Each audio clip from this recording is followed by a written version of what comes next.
시청자 여러분 안녕하십니까? 제22대 국회의원 선거 후보자 토론의 사회를 맡은 조영호입니다. 오늘 토론은 유성구 선거방송 토론위원회 주관으로 공직선거법 제82조의 2, 제4항 규정에 근거해 세 분의 후보를 모시고 50분 동안 진행됩니다. 각 후보들의 비전과 공약, 정책 방향 등을 점검함으로써 유권자들의 합리적인 의사결정에 도움이 되길 바랍니다. 본 방송은 KBS 대전 유튜브 채널을 통해서도 시청하실 수 있습니다. 토론을 함께할 세 분의 후보를 만나볼 텐데요. 오늘 발언 순서와 규칙은 사전 협의를 통해 결정되었음을 알려드립니다. 황정아 후보부터 인사해 주시죠. 안녕하십니까. 더불어민주당 유성구을 후보 황정아입니다. 다음은 김찬훈 후보입니다. 대전 유성을 새로운 미래 국회의원 후보 김찬훈입니다. 마지막으로 이상민 후보입니다. 대전 유성을 국민의힘 기호 2번 이상민 후보입니다. 오늘 토론은 후보자 시작 발언에 이어 지역 현안에 대한 공통 질문과 공약 검증 시간을 갖겠습니다. 이후 주도권 토론과 마무리 발언을 끝으로 마치겠습니다. 후보자들은 원활한 진행을 위해 정해진 규칙과 발언 시간을 지켜주시고 제한 시간을 초과하면 마이크가 자동으로 꺼지는 점 참고하시길 바랍니다. 지금부터 본격적인 토론을 시작하겠습니다. 먼저 시작 발언을 통해 출마의 이유와 포부를 들어볼 텐데요. 순서에 따라 황정아 후보부터 시작하겠습니다. 발언 시간 1분입니다. 존경하는 대전 유성구 시민 여러분, 카이스트 출신 준비된 과학기술 전문가 유성구을 후보 황정아입니다. 대한민국의 우주 시대를 꿈꾸며 20여 년간 연구만 해온 과학자인 제가 윤석열 정권에 무능하고 무책임하고 무도한 국정 운영에 분노하며 정치에 뛰어들었습니다. 대한민국의 미래 먹거리이자 우리 지역 유성의 민생 경제 그 자체인 국가 R&D 예산을 수조 원이나 깎았습니다. 현장 과학자들이 카르텔이라 매도당하고 모욕당했습니다. 사과 한 개가 10,000원인 물가 폭탄 시대, 일본에 뒤진 경제 성장률, 파탄난 외교와 불안한 안보까지 책임을 물어야 미래를 지킬 수 있습니다. 대한민국의 미래를 지키는 길에 시민 여러분들과 함께 하겠습니다. 과학강국 대한민국, 과학강국 수도 유성, 여러분들과 함께 열겠습니다. 네, 발언 시간이 종료되었습니다. 다음은 김찬훈 후보 1분 동안 말씀해 주시죠. 안녕하십니까. 대전 유성구 시민 여러분. 오늘 제 이야기를 하기 전에 황정아 후보님께 한 말씀 드리겠습니다. 어제 CMB 후보자 토론회가 열렸는데 거기에 불참하셨습니다. 준비 안 된 채 유권자들의 검증을 폐하려는 것 같은데 그 부분에 대해서 사과하실 의향이 없으신지 묻고 싶습니다. 윤석열 대통령이 지난 대통령 선거 때 TV 토론을 회피하고 준비 안 된 채 대통령이 되어서 이 나라가 어찌 되었습니까? 이 모양 이 꼴이 되지 않았습니까? 이재명 대표가 그러려면은 검증을 회피하려면 정치도 하지 말고 국회의원도 하지 말라고 하지 않았습니까? 하시겠다면 사과하시는 게 좋겠습니다. 저는 대한민국 과학경제 CEO로서 유성과 대전 발전을 견인할 것이며 대한민국을 경제 최강의 경제 강국으로 만들겠습니다. 감사합니다. 네, 마지막으로 이상민 후보 1분 드립니다. 네, 기호 2번 이상민 후보입니다. 그동안 유성 구민들의 아낌없는 성원과 지지로 지금까지 5선에 이르러서 의정활동을 쭉 계속할 수 있는 영광된 기대를 주셨습니다. 유성 구민 여러분들께 다시 한번 깊이 감사를 드립니다.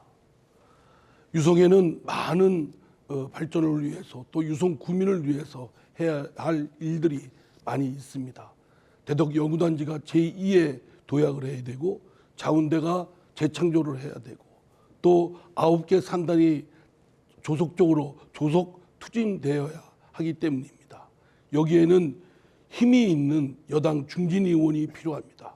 정부와 소통하고 또 지역 발전과 중앙정부와 예산을 끌어오고 이러기 위해서는 여당의 힘 있는 중진 의원이 필요하다라는 말씀을 드립니다. 네, 세 분 출마의 변을 잘 들었습니다. 이제 유성구 현안으로 넘어가 보겠습니다. 공통 질문을 드릴 텐데요. 후보자들의 소신 있는 답변을 기대하겠습니다. 대덕특구가 지난해 출범 50주년을 맞았습니다. 그동안 많은 분야에서 놀라운 성과를 거뒀는데 다만 보안 등의 이유로 지역과 연계가 부족한 것은 아쉬운 부분입니다. 새로운 50년을 위해서라도 지역과의 공생 방안이 필요하겠습니다. 이와 관련해서 각 후보들이 생각하는 대덕특구와 지역의 상호 발전 방안을 말씀해 주시길 바랍니다. 순서는 김찬훈 후보부터 듣겠습니다. 제한 시간 1분입니다. 예, 사회자님 질문 내용에 보니까 놀라운 성과라고 하셨는데 그렇다면 20년 동안 국회의원을 해오신 우리 이상민 의원님이 잘하셨다는 뜻 같은데 전혀 그렇지 않은 것 같습니다. 오히려 대덕특구가 정치와 후퇴를 거듭하고 있는 듯한 느낌이어서 아쉽습니다. 대덕특구와 지역의 연계 발전의 유일한 길은 제가 생각하기에는 유성과학디지털특별자치시라고 생각합니다. 현재 지역사회가 발전하기 위해서는 경제적 기반이 충분히 확보되지 않으면 안 됩니다. 그래서 연구개발 성과가 경제와 결합해서 튼튼한 기반을 조성할 수 있어야 되는 것입니다. 따라서 과학 디지털 특별자치시를 통해 가지고 그 경제적 기반을 만들어야 된다고 생각하고 특별자치시가 된다면 정말 유성 이 지역 공동체는 자족도시 그리고 디지털 스마트 도시, 행복 도시 그리고 부자 도시가 될 것으로 믿습니다. 그 길이만이 대덕특구와 지역의 발전 방안이라고 생각합니다. 이상입니다. 네, 이어서 이상민 후보 차례입니다. 역시 1분입니다. 네, 대덕특구가 2006년도 출범한 이후에 한 20여 년 지나면서 연구소 기업이 500개 가까운 기업이 탄생을 했고 또 50여 개의 기업이 코스닥에 상장을 했습니다. 상당한 진전과 성과가 있었고 다만 대덕특구와 대덕특구 아닌 지역 사이에 여전히 칸막이가 있고 또 이로 인한 상호 간의 연계가 부족하다라는 점은 여전히 현실인 것 같습니다. 그러기 위해서 우선 상호 간의 공감대를 구축할 수 있는 프로그램들이 연구소 자체 내에 마련돼야 되고 또 대전시도 전체 계획에서 그것이 필요하다고 생각됩니다. 산학연의 경제적 기반을 같이 하는 그러한 노력도 필요하다고 생각합니다. 다음은 황정아 후보의 말씀을 듣겠습니다. 1분 드립니다. 네. 제가 시민, 벤처 스타트업 대표, 청년 연구자들, 소상공인들을 만나면 항상 듣는 얘기가 있습니다. 우리 지역의 우수한 인재들이 일거리가 없어서 유성을 떠나가고 있다라는 말이었습니다. 30년 가까이 유성 주민인 제가 누구보다 더 잘 알고 절실합니다. 대덕특구의 역량을 활용하지 못하고 우수한 인재들을 떠나보내는 현실을 바꿔야 합니다. 우리 아이들이 일거리, 먹거리 때문에 어쩔 수 없이 고향을 떠나는 일이 없어야 하지 않겠습니까? 대덕특구의 R&D 역량이 유성의 산업, 경제, 민생으로 이어질 수 있도록 과학 강국 수도 건설을 통한 유성 부흥 방안, 벤처 스타트업 패키지 지원 등을 추진해 나가겠습니다. 오늘 준비된 과학기술 전문가 저 황정아의 비전과 공약을 시민들께 보여드리겠습니다.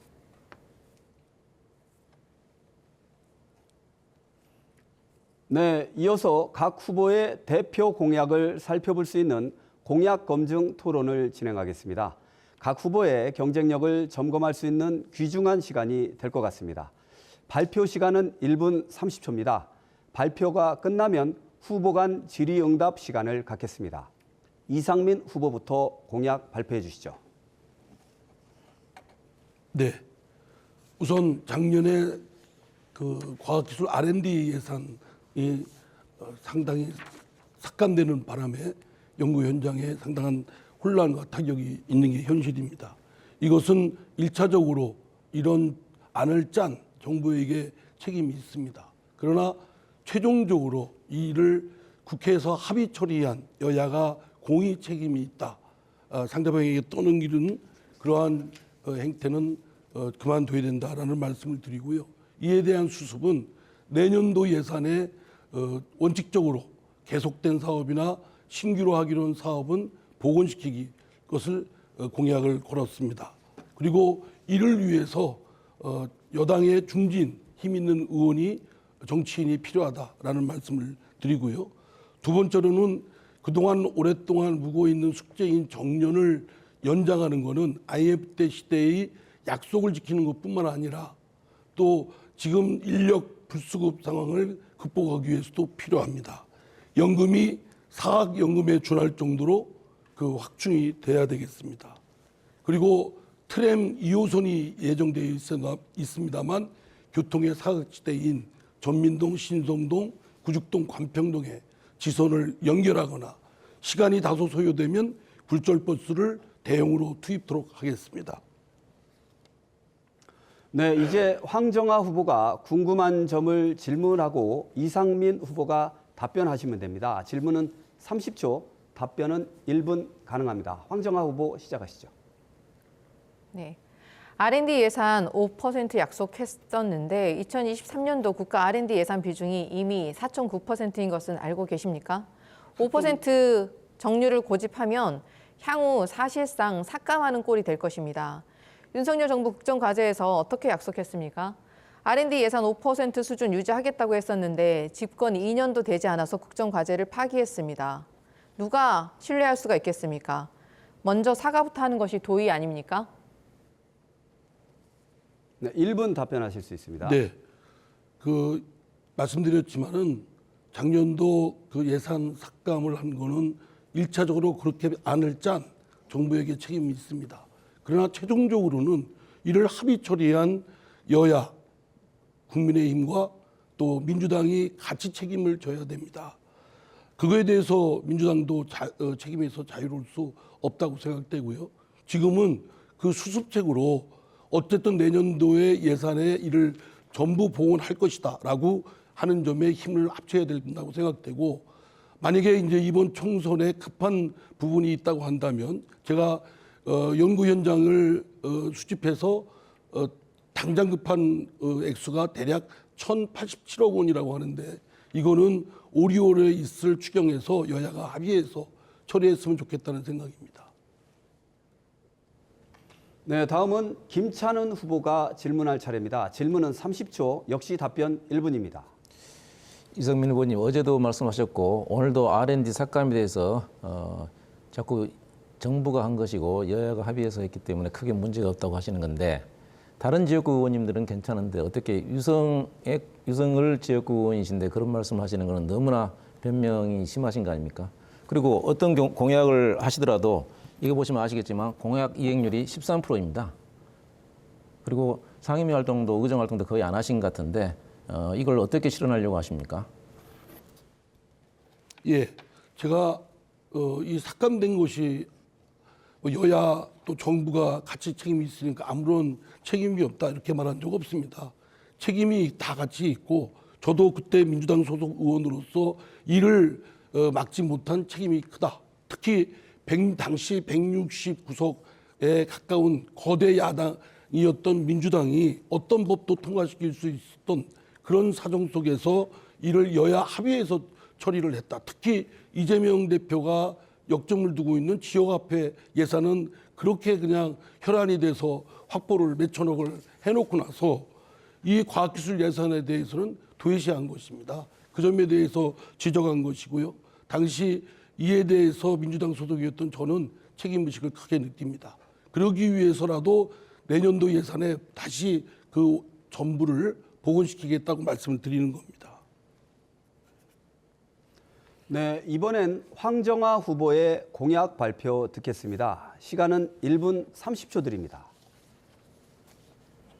네, 과학강국 수도, 완전히 새로운 유성을 만들겠습니다. 유성의 민생 경제 그 자체인 국가 R&D 시스템을 복원하고 R&D 역량이 유성의 산업, 경제, 민생으로 이어지도록 하겠습니다. R&D를 대통령 기분 따라 흔들릴 수 없도록 국가 예산 5% 이상을 R&D에 투입하는 국가 예산 목표제를 법제화하겠습니다. 지원하되 간섭하지 않는 한국형 하르나크 원칙 제도를 도입하겠습니다. 과학기술 부총리제를 신설해 윤석열 정권이 무너뜨린 과학기술의 위상을 다시 세우겠습니다. 우주항공청 연구개발본부를 신설해 유성에 유치하고 연구단지, 산단의 유휴부지 등을 활용한 스타트업 밸리를 구축하겠습니다. 혁신벤처투자은행을 설립해 벤처 스타트업 기업들에 대한 자본, 엑셀레이트, 엑시트 지원까지 가능한 원스톱 지원 체계를 마련하겠습니다. 우리 유성구를 지나는 광역급행철도인 CTX 알파를 민주당 후보들과 함께 건설하고 고질적 문제인 주차장, 악취, 교통 문제도 해결해 나가겠습니다. 준비된 과학기술 전문가, 저 황정아가 더 큰 유성의 미래를 시민 여러분들과 함께 열어가겠습니다. 유성의 수건 사업들을 해결하는 유능한 국회의원이 되겠습니다. 감사합니다.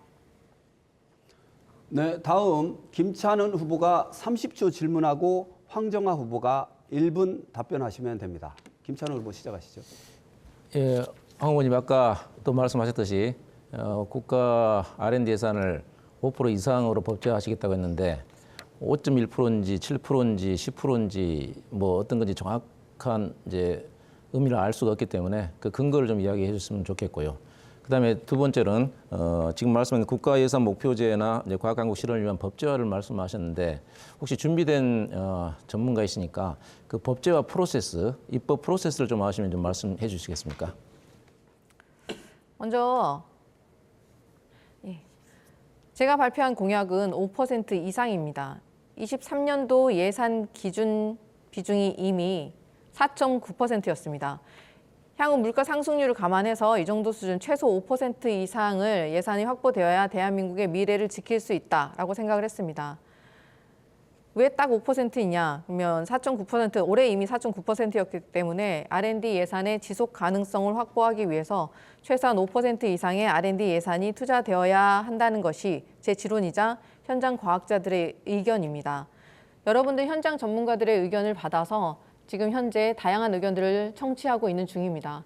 보다 정확한 법률 발의나 제안 과정에 대해서는 향후 제가 의정 활동을 하게 된다면 보다 구체적으로 추진할 수 있을 것이라고 생각하고 있습니다. 네, 다음은 이상민 후보가 질문을 하고 황정아 후보가 답하시면 됩니다. 질문은 30초, 답변 1분입니다. CTX를 개설하신다고 하는데 도대체 이 노선이 어떤 노선이고 재원이 얼마 들어가고 또 이에 대한 기대 효과는 무엇이고 어떻게 또 이걸 추진한다는 것인지 말씀해 주시기 바랍니다. 네. 네, 1분 답변하실 수 있습니다. 네. 네. 저는 지난 22일 대전, 세종, 충청 지역의 민주당 후보들과 함께 CTX 알파를 대표 공약으로 추진하겠다고 밝혔습니다. CTX 알파는 대전역과 세종 청사, 공주 지하를 지나는 광역 급행 열차 CTX 알파 노선을 신설하는 방안이고 이 노선은 유성구 을 지역구의 전민동, 관평동, 둥곡 지구를 지나게 됩니다. 그래서 대전 지역의 수건 사업인 도시철도 공약으로 대전 도시철도 2호선 지선 및 1호선 연장도 함께 추진하겠다고 발표를 했습니다. 대전, 세종, 충청은 전국의 교통의 중심지입니다. 따라서 이와 함께 저희가 도시철도 공약을 함께 추진하게 되면 확 뚫린 사통 발달, 그러니까 유성구이 교통의 중심지가 돼서 시민들의 불편함을 시원하게 풀 수 있을 것이라고 생각합니다. 최근에 청년과의 네, 여기까지 하겠습니다. 네, 정해진 발언 시간이 네네. 종료되었습니다. 다음은 김찬원 후보의 공약을 들어볼 차례죠. 준비되셨으면 1분 30초 드리겠습니다. 예, 저는 공약 3개를 준비했습니다. 우선 유성과학디지털특별자치시입니다. 유성은 과학이 경제로 흘러야만이 혁신성장의 거점으로 발전할 수 있습니다. 그 길은 바로 유성과학디지털특별자치시입니다. 유성과학디지털특별시가 된다면은 유성은 7년 이내에 4천여 개 기업이 활동하고 그다음에 50조 이상의 매출이 달성될 것이며 시민소득은 5만 불 이상이 될 것입니다. 유성과학디지털특별자치시는 예산 편성권뿐만 아니라 도시계획권 그리고 특별융자 그리고 세제 지원 기타 공무원 조정수까지를 포함해서 조정 권한까지를 포함한 특별히 지원되는 그런 자치시입니다. 그리고 두 번째는 과학기술 정책개발청을 만들겠습니다. 지금 R&D 삭감이 논란이 되고 있는데 국가 예산을 미래를 좌우하는 국가 예산을 정치권, 정권의 수요나 그리고 정권의 입맛에 따라서 휘둘리게 내둘 수 없습니다. 100년 이상을 내다보는 그런 국가 미래를 좌우하는 예산은 절대로 안정적인 환경에서 확보돼야 될 거라고 생각을 합니다. 그래서 지금 현재 존재하고 있는 키스텝이나 스테피 그리고 과기부의 혁신본부를 통합해가지고 국제적인 협력과 그다음에 연구 현장의 여러 가지 의견들을 시스템으로 반영해서 과학기술개발정책청을 추진할 것입니다. 그리고 마지막으로 카이스트 원자력병원과 방사선 의료센터를 만들어서 과학과 의학이 융합되는 그런 도시로 만들겠습니다. 네, 질의응답을 갖겠습니다. 이상민 후보부터 질문 30초, 답변 1분입니다. 네, 그 유성의 이제 디지털 그 특별자치시를 네네. 독립을 시켜서 이렇게 세우시겠다. 뭐 그런 구상의 배경에 대해서는 대략은 알겠습니다. 그러나 과연 이 특별자치시의 그 정체성 또 독립을 유성이 별도로 해야 될 그런 사정이 과연 있는가? 그리고 과연 대전에 전체 그동안 있었던 이 광역행정과 또 인접 세종 충남 북과의 네, 발언 시간이 종료되었습니다. 답변 1분 하실 수 있습니다.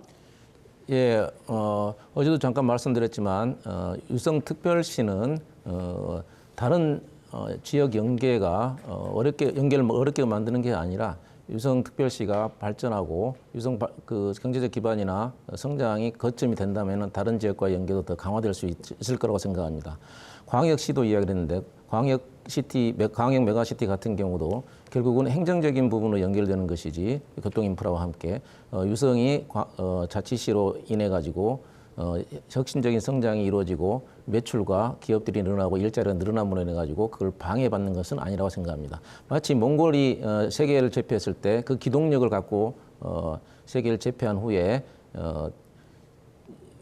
새로운 역사를 썼던 것처럼 이 유성과학디지털특별시도 지금 대한민국에 있는 5개 특구를 견인할 수 있는 그런 힘을 발휘할 수 있을 거라고 생각합니다. 네, 다음은 황정아 후보가 질문하시고 김찬훈 후보가 답변하실 차례입니다. 질문 30초, 답변 1분입니다. 지금 과학기술계의 문제에 무엇이라고 생각하십니까? 과학기술의 위상을 윤석열 정권이 완전히 무너뜨린 것이 문제가 아닙니까?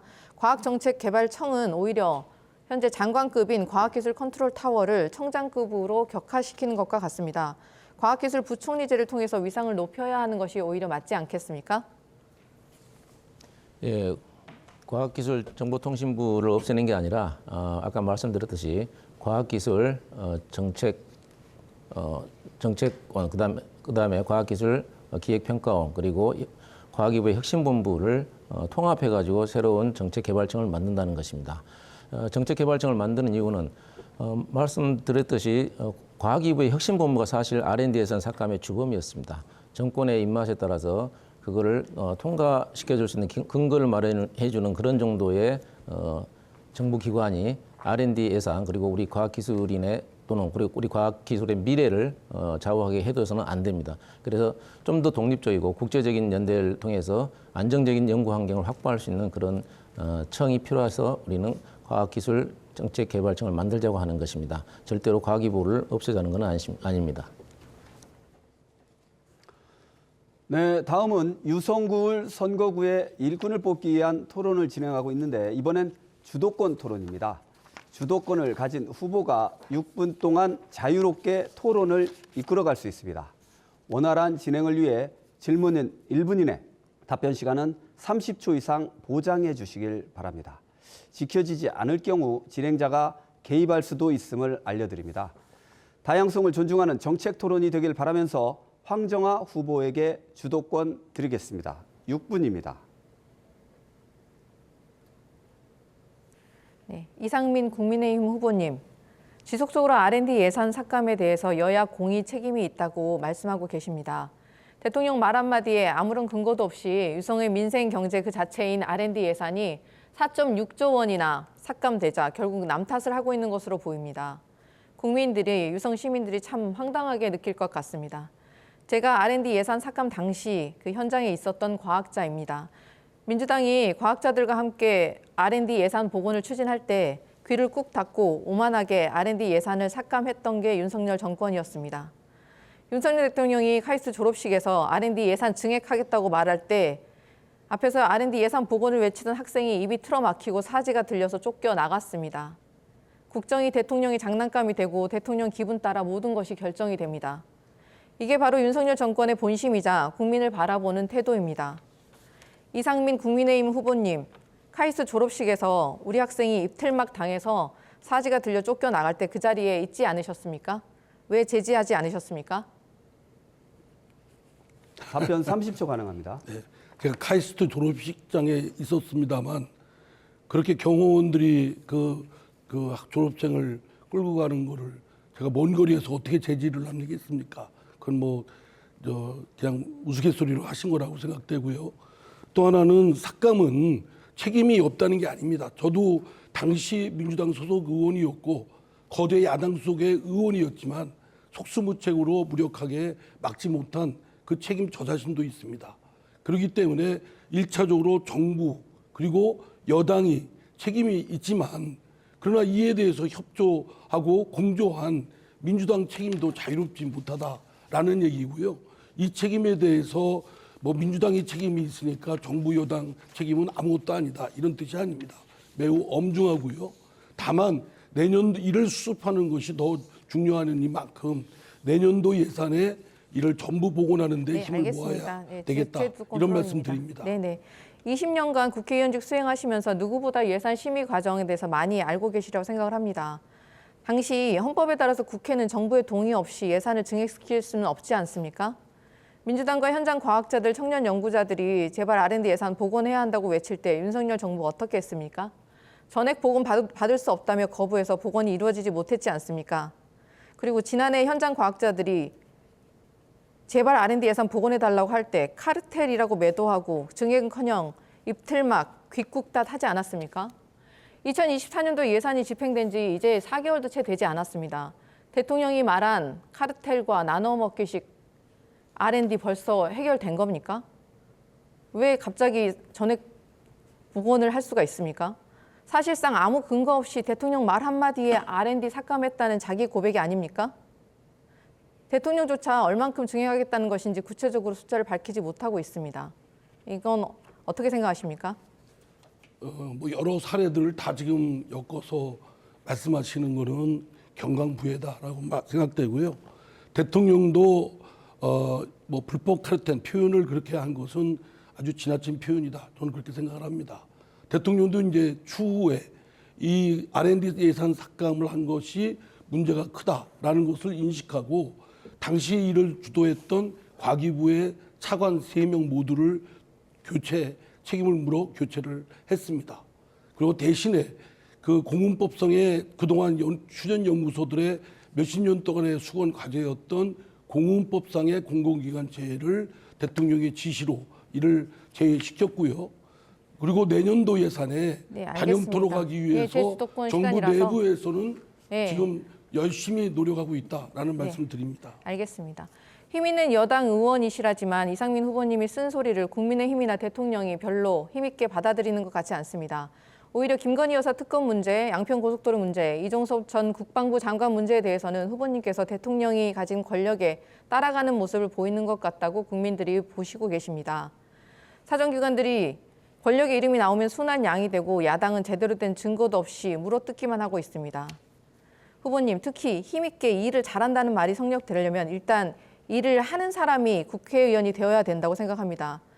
후보님, 지난해 10월 경신련 발표 결과에 따르면 후보님이 국회 상임위 출석률 하위 10위 안에 들으셨습니다.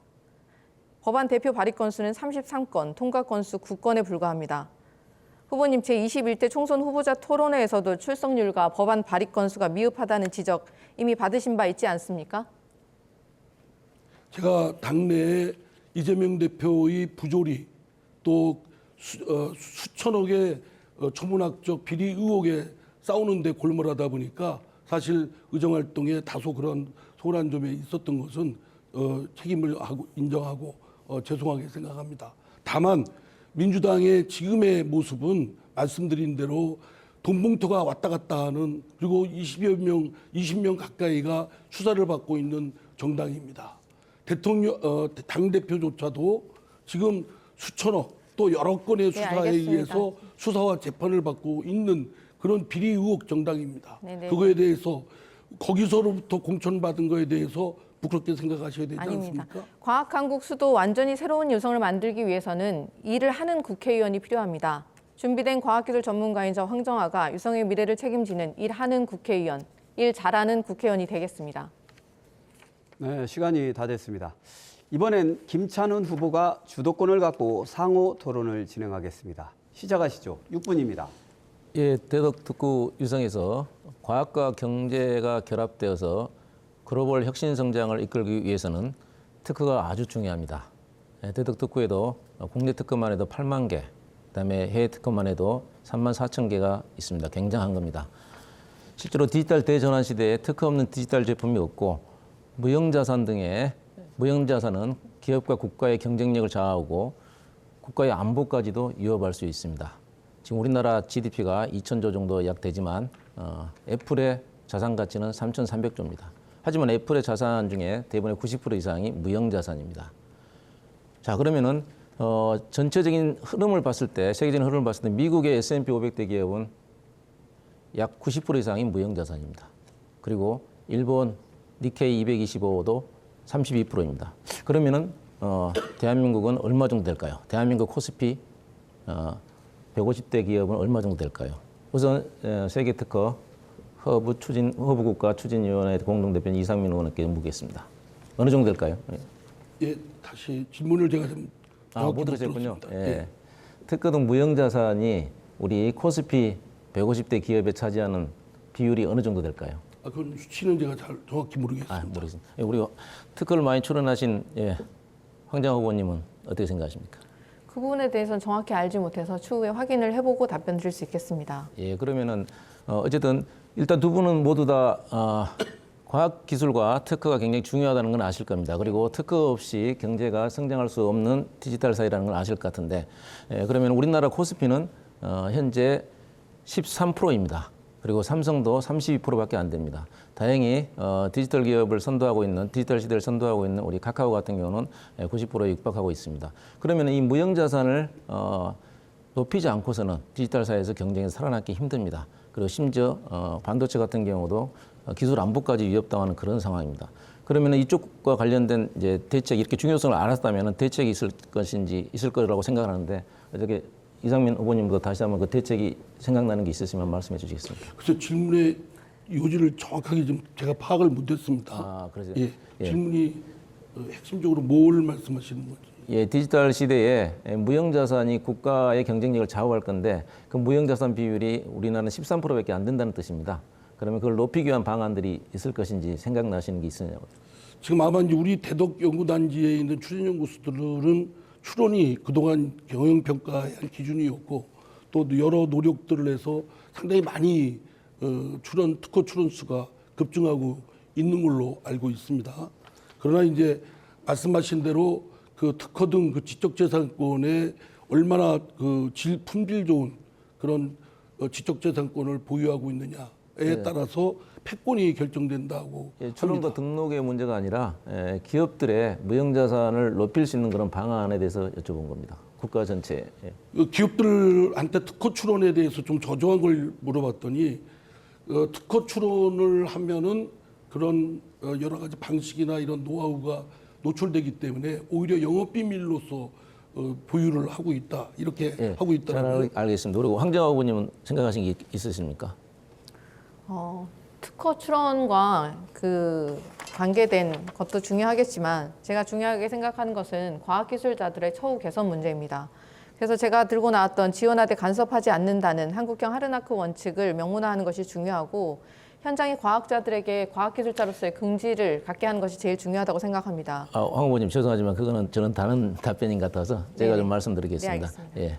어쨌든 전 세계적으로 무형자산을 증가시키지 않으면 안 되는 이제 그런 상황에 처해 있고 일본도 그로 인해서 32%라는 것은 굉장히 충격적인 거였기 때문에 쇼크를 당하고 쇼크를 벗어나기 위한 대책을 세우고 있습니다. 그리고 저희들도 최대한 40% 이상까지 보형자산을 높이지 않으면은 어떤 제품을 생산하고 판매하더라도 지식재산에 대한 로열티를 내야 되고 지식재산 무역 소지는 굉장히 엄청나게 커질 수밖에 없습니다. 아까도 말씀드렸듯이 기술 안보까지 위협당하는 그런 상황이기 때문에 그걸 해결하기 위해서 제가 생각하는 거는 지금 현재 코스피 기업에 대해서 또는 코스닥 기업에 대해서 그들이 갖고 있는 경영 전략과 그리고 사업 계획서에 있어서 그들이 특허 등 무형자산에 대한 어떻게 투자를 할 것인지 그런 부분에 대한 이야기들을 공개하고 그런 계획들을 공개해서 엄격하게 이사회나 감사를 통해서 감시받을 수 있어야만이 ESG 경영이 이루어지고 있는 현재 기업의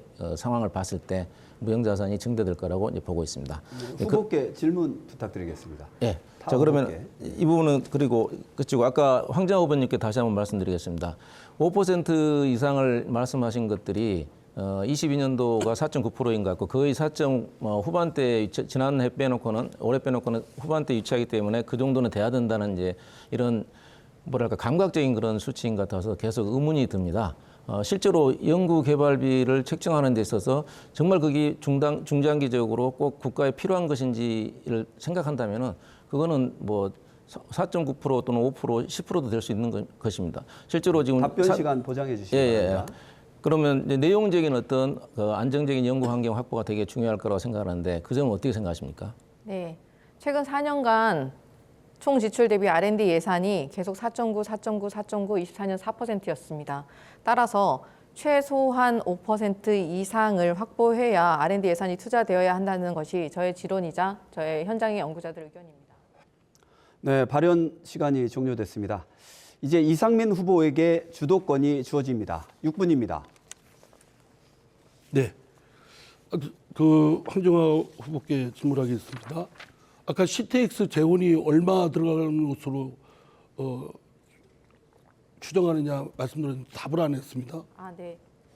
CTX 관련해서는 현재 재원을 산출 중에 있습니다. 그리고 보다 구체적인 됐습니다. 내용은 그러면 그 노선이 대전역에서 세종 거쳐서 뭐 공주한다는데 그걸 왜 합니까? 그리고 더구나 지금 도시철도 2호선 트램과 연결해서 전민동, 뭐 신성동, 구죽동, 관평동을 가설한다고 그러는데 그러면 이 CTX하고 또 지선 연결하는 거하고 중복되지 않습니까? 물론 뭐 이것저것 다 할 수 있으면 좋겠지만 그래 돈이 그렇게 넘쳐나는 것도 아닌데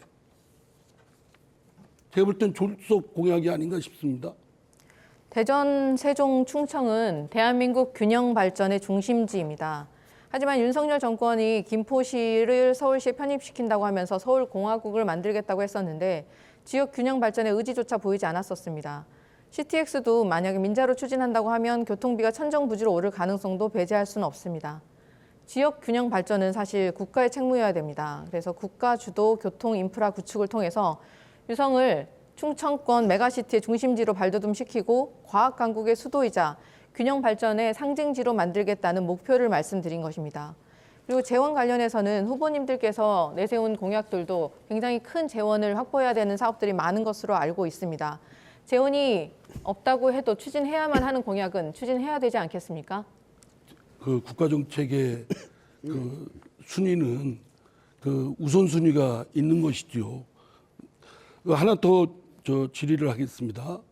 그 지금 황정아 우리 후보께서 말씀하시는데 추경 뭐 큐브에 위성 제작하는데 70여 억 원을 76억 원을 뭐 추경으로 해달라고 했는데 정부로부터 거절당했다. 근데 이 사업이 그 국가재정법에 분명히 추경은 국가 재난, 재해, 전쟁 또 경제적 사정의 급격한 중대한 변화 이런 것이 있을 때만 가능한 겁니다. 큐브 위성을 아무리 그게 하고 싶고 연구자로서는 욕심이 난다고 하더라도 이걸 추경을 해서 그 담당 공무원이 만약에 그걸 받아주고 했으면 이거는 담당 공무원이 징계받고 감사받고 법적인 책임을 져야 될 일입니다. 이거를 억울하다고 이렇게 목소리 외치는 것은 제가 볼 때는 지나치다고 생각되는데요. 네, 사실 예산 심의 과정에 대해서는 저보다 훨씬 많이 알고 계실 거라고 생각합니다.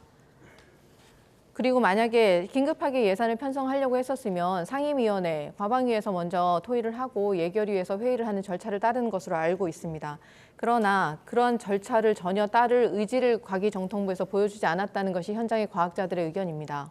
과기부의 담당 공무원으로서는 법에 위반되는 걸 할 수가 없죠. 국가재정법 89조 1항에 따르면 말씀드린 대로 전쟁, 또 국가적 재해, 또 여러 가지 경제 여건, 이런 사회 변화가 중대한 변화가 발생하거나 발생할 우려가 있는 중대 사태의 경우만 한정돼 있습니다.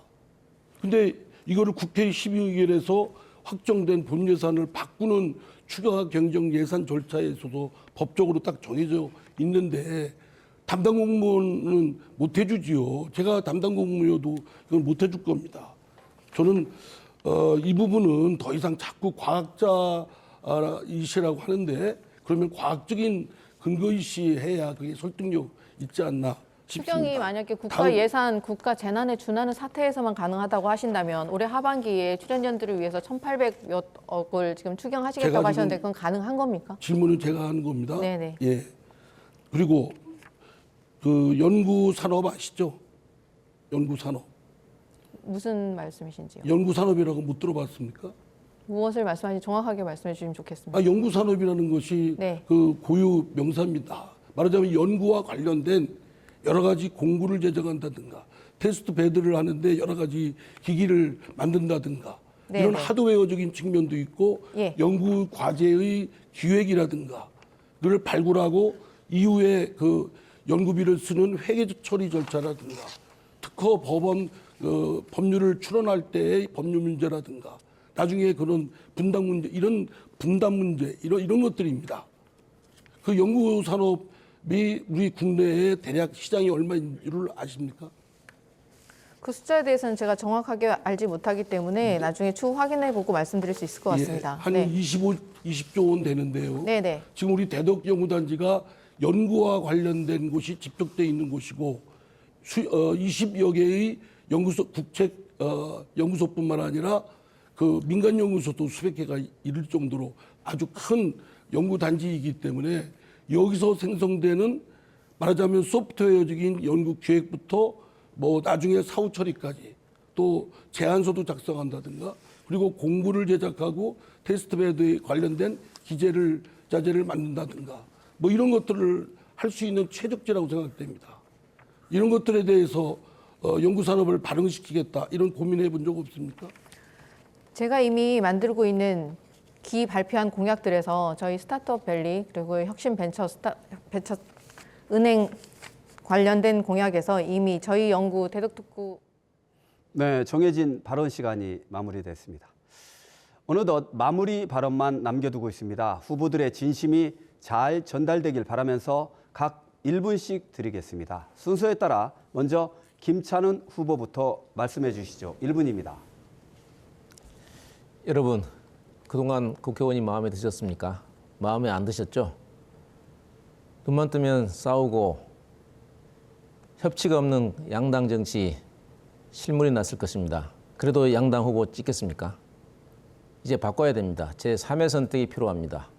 영국 토니 블레어 총리가 제3의 길을 통해서 영국을 만들었듯이 우리 유성 국민이 제3의 선택을 통해서 대한민국과 유성을 바꿔야 됩니다.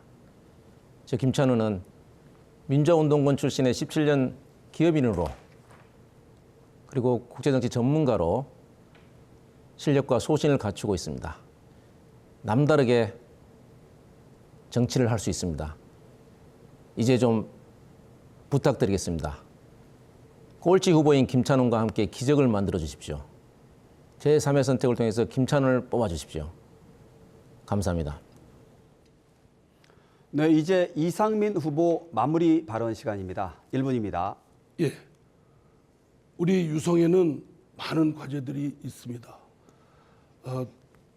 교통의 사각지대라고 하는 전민동, 신성동, 구죽동, 간평동의 도시철도를 연결하는 지선 연결이 아주 급한 과제입니다. 또 산단이 9개나 예정되어 있습니다. 그리고 과학기술인들의 그 자율성을 보장하고 연금을 확충하고 또 정년을 확충하고 또 삭감된 예산을 다시 복원시켜야 됩니다. 이러한 막강한 그런 또 수많은 과제들을 해내기 위해서는 결국은 정치인의 힘이 필요한 것이고 여당 내 속에서 정부와 소통하고 정부의 그러한 뜻을 반영시키고 관철시킬 수 있는 힘 있는 정치인 필요합니다.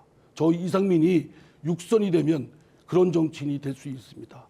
이런 많은 공약들을 해낼 수 있습니다. 저에게 성원해 주시기 바랍니다.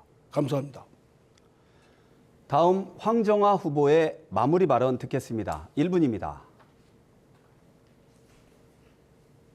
존경하는 대전 유성구 시민 여러분, 윤석열 정권의 퇴행 일변도 국정기조로 국가가 골병이 들고 있습니다.